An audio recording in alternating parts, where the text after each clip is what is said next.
bore him no children.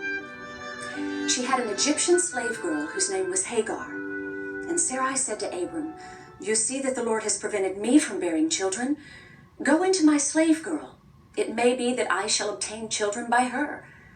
And Abram listened to the voice of Sarai. So, after Abram had lived for 10 years in the land of Canaan, Sarai, Abram's wife, took Hagar the Egyptian, her slave girl, and gave her to her husband Abram as a wife. He went into Hagar, and she conceived. And when she saw that she had conceived, she looked with contempt on her mistress. Then Sarai said to Abram, "May the wrong done to me be on you. I gave my slave girl to your embrace, and when she saw that she had conceived, she looked on me with contempt. May the Lord judge between you and me." But Abram said to Sarai, "Your slave girl is in your power. Do to her as you please." Then Sarai dealt harshly with her, and she ran away from her. The angel of the Lord found her by a spring of water in the wilderness, the spring on the way to Shur. And he said, "Hagar, slave girl of Sarai, where have you come from and where are you going?" She said, "I'm running away from my mistress Sarai." The angel of the Lord said to her, "Return to your mistress and submit to her." The angel of the Lord also said to her, "I will so greatly multiply your offspring that they cannot be counted for multitude." And the angel of the Lord said to her, "Now you have conceived and shall bear a son. You shall call him Ishmael, for the Lord has given heed to your affliction.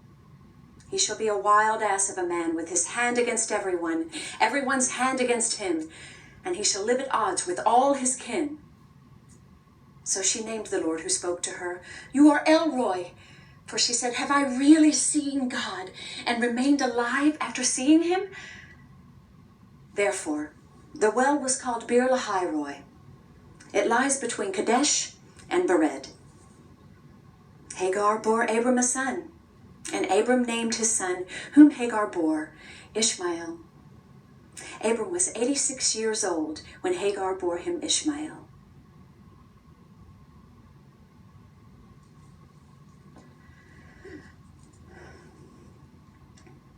The Lord dealt with Sarah as he had said, and the Lord did for Sarah as he had promised.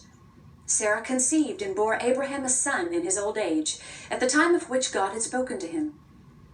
Abraham gave the name Isaac to his son whom Sarah bore him, and Abraham circumcised his son Isaac when he was 8 days old, as God had commanded him. Abraham was 100 years old when his son Isaac was born to him. Now Sarah said, "God has brought laughter for me. Everyone who hears will laugh with me." And she said, "Who would ever have said to Abraham that Sarah would nurse children? Yet I have borne him a son in his old age."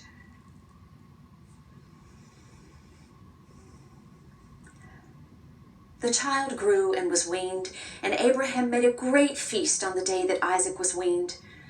But Sarah saw the son of Hagar the Egyptian, whom she had borne to Abraham, playing with her son Isaac. So she said to Abraham, "Cast out this slave woman with her son, for the son of this slave woman shall not inherit along with my son Isaac." The matter was very distressing to Abraham on account of his son. But God said to Abraham, "Do not be distressed because of the boy and because of your slave woman.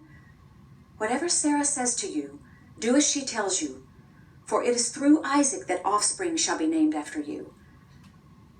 As for the son of the slave woman, I will make a nation of him also, because he is your offspring."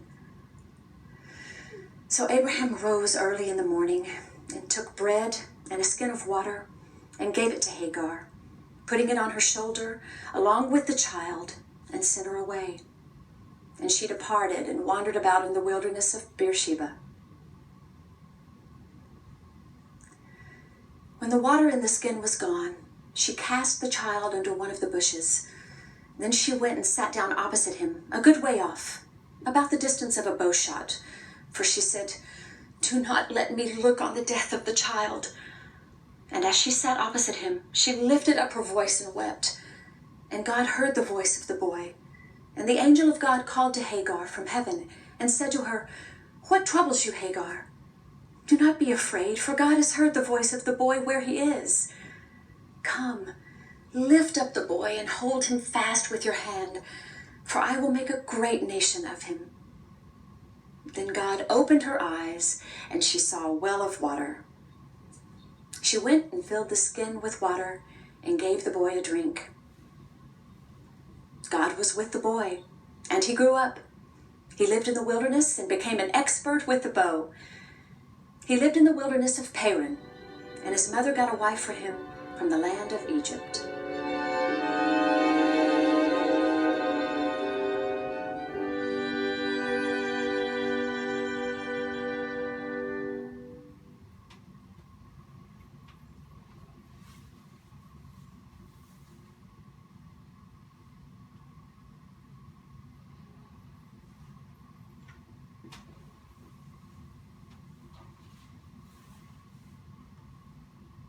Alice, we're reading along in Genesis, and we come to chapter 16, and there's the story of Hagar, this slave to Abraham and Sarah, and we read it, and just questions come up, and maybe just you can recount your own words first what the story is about.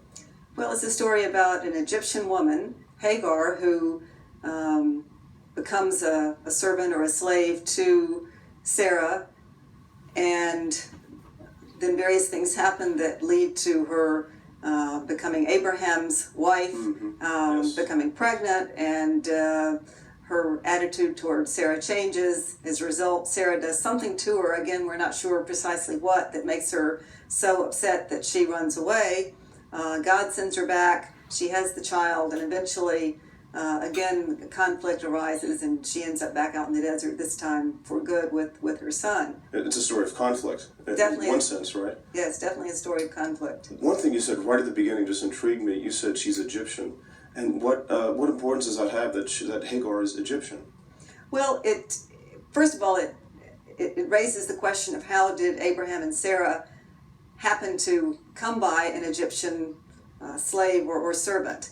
And of course, there are midrashic retellings of the story that suggest that she was one of the things that they received when Abraham had passed Sarah off as his sister to Pharaoh. Because he got like booty or something. Right. Yeah. But of course, that's midrash, that story, that's not biblical. And so it's really anybody's guess as to how it is that they actually acquire her in the first place.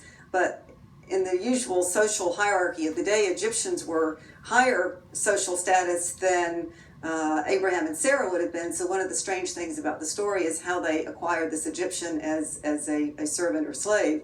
And we really don't know. But it may also play into her attitudes toward Sarah, that she knows that at some level she's a higher status sort of person that somehow has come into this situation, which is not. And I wonder too, I mean, not to get too far away from the story at the very beginning, but the role of Egypt in all of Genesis, and then moving into the book of Exodus, and here we have this Egyptian slave or servant, right? Sort of almost at the beginning of the book of Genesis. Right, total reversal of the later situation where the Hebrews are the ones who were in the enslaved situation in Egypt. So that's odd.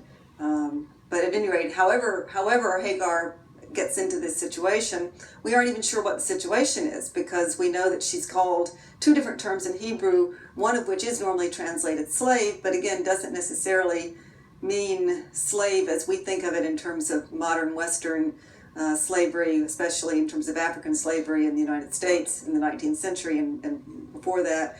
It's a different kind of relationship, but the details are very elusive because the text doesn't really tell us that much. Alice, we've talked about slaves, and of course another big issue in this story is just the role of women in general. Maybe you can help us understand something about the role of women in the ancient world. Well, Pete, the thing that has bothered me over the years that I'm bothered less by now is that in those days women's primary values seemed to be in their ability to have children.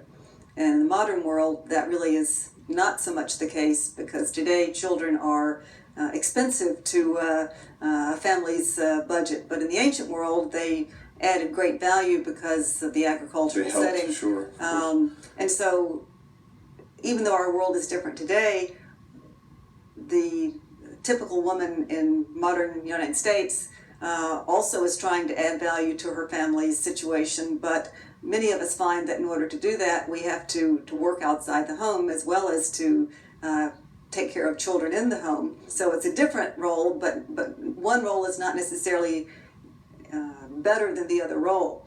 So when we today women often are eager to prove ourselves in the workplace and look at the biblical women and say that all they could do was raise children, we forget that the two roles are much more similar economically than we might want to imagine. Alice, there are certainly, let's say, negative or challenging things about the story of Hagar. There are some positive things as well. And what is the positive value of the story? We don't want to brush aside the challenges, but what are the positive aspects of this story that we can take away? Well, Pete, I think most of us do, first of all, these days see how Hagar was a victim. But the positive side is that she reacted to whatever unjust treatment that she was receiving from Sarah by rebelling. She decided, I'm not willing to take this. I'm going to leave this situation. She leaves, and ultimately she receives God's blessing. God blesses Ishmael, her son, and God promises to make a great nation out of Ishmael. So that even though her situation is one that from her own perspective is not acceptable, she does something about it. She takes the situation into hand and moves out of that situation, and God blesses her for doing that. And God blesses Ishmael, as you said, which is so important. Right. That's the first example in Genesis, again, of that promise to Abraham that all the nations will be blessed through you. Mm-hmm. And here's happening, but in a very unexpected way, isn't it? Right. Right. And of course, later on, the Hebrews do exactly the same thing. When the Egyptians are oppressing them, they said, we're not going to take this. And they leave, and God blesses their choice to leave the oppression, helps them leave the oppression, and from there we get the whole story of the Bible. Right. But it's sort of foreshadowed in Hagar's story at the very beginning when she does the same thing. And although we don't follow the story through till its end, the Bible does let us know that Hagar and Ishmael will also become a great nation. And that's so important to me as I read the Bible, to remember that there's so many things to keep in mind, but they're wonderful, challenging things to keep in mind. To read the Bible in the context in which it was first understood, mm-hmm. but not to read these passages in isolation. We expand our view to look at larger things in Genesis, as you just said, and larger things in Exodus as well. Mm-hmm.